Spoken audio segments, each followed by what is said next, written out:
je connais l'auteur de l'article, on nous a trop volé. Je dis, c'est moi. Je vous donne en 1000. Il s'est approché de moi, il m'a embrassé. Il m'a demandé de continuer.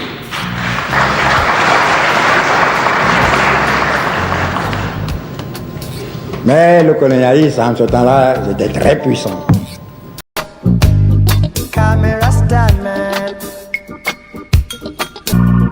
Partisan de la paix, Camerasta.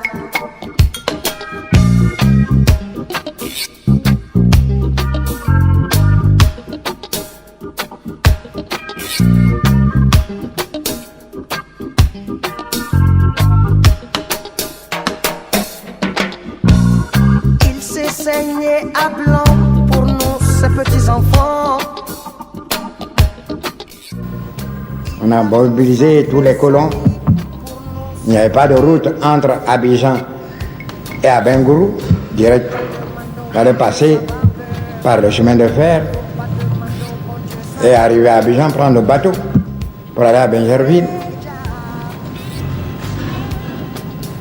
Et voilà que tous les coupeurs de bois, les commerçants, exposent sur la place publique tous les camions démobilisés à cause du comportement d'un petit médecin africain. Reste invité à prendre la suite de Bourgine. Il arrive à Abidjan, à Bengourou, alors que lors de préséance, en ce temps-là, après l'ambassadeur, c'était le médecin du lieu. On me met à la queue. Et après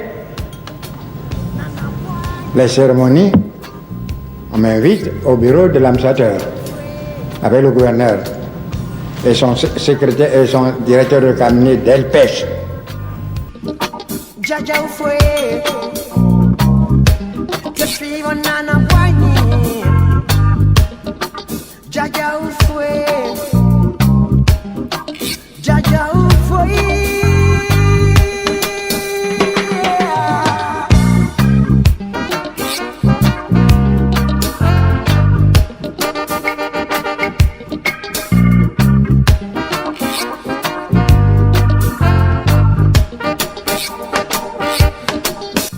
Reste me dit,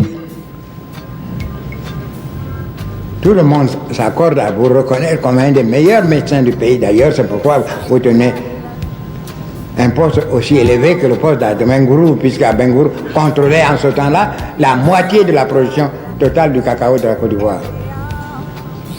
Mais on ne comprend pas pourquoi vous vous mixez dans les affaires qui ne vous regardent pas. Ouais.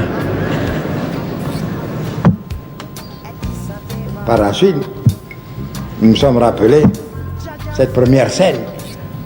Et je lui ai dit, je ne comprends pas. Mon devoir, c'est de dénoncer les escroqueries dont sont coupables les paysans.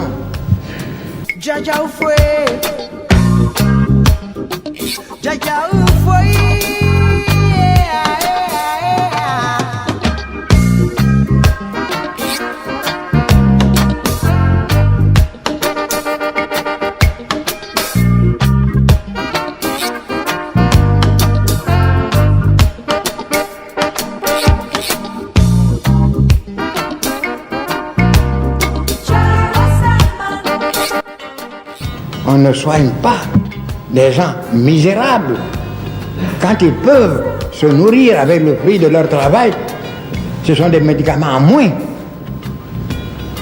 Alors je ne vous comprends pas, vous êtes précédé en Côte d'Ivoire de la réputation d'un grand administrateur, d'un grand gouverneur de colonies. Mais les colonies, peuplées par qui? Pas par les Blancs qui sont ici, c'est par nous. Vous êtes notre gouverneur à nous. Vous n'avez pas le droit de faire le contraire de ce qu'a fait votre prédécesseur qui nous a défendus, nous. C'est grâce à lui que nous avons persisté dans cette voie-là pour faire payer notre cacao comme il convient. L'ambassadeur Raoul est là, présent. Il a collaboré avec moi. On ne m'avait pas offert des chaises. Raoul a dit qu'il ne savait rien de ce qui s'était passé, mais quand je dis Raoul était avec nous, il s'est levé et moi j'ai pris sa chaise. Alors le gouverneur a baissé le ton en disant, bon, puisque on se plaint de vous, vous avez déjà passé 3 ans, vous allez prendre votre congé, je vous remercie. Et c'est en ce temps-là que mes amis, c'était en 1932, m'ont dit, vous allez rejoindre votre jeune frère qui est chef de canton, qui est planteur. Nous voudrons qu'il soit associé au syndicat mixte européen et africain. J'ai dit, mais ça comporte quoi? Les seuls groupes planteurs africains et les autres, les petits, dit ah non, on les a écartés. Alors j'ai dit, notre place n'est pas dans cette association du cheval et du cavalier, parce que notre place est connue d'avance. C'est la place du cheval. Nous n'acceptons pas. C'était 1932. En 1944, la France est occupée, les marchandises sont rares,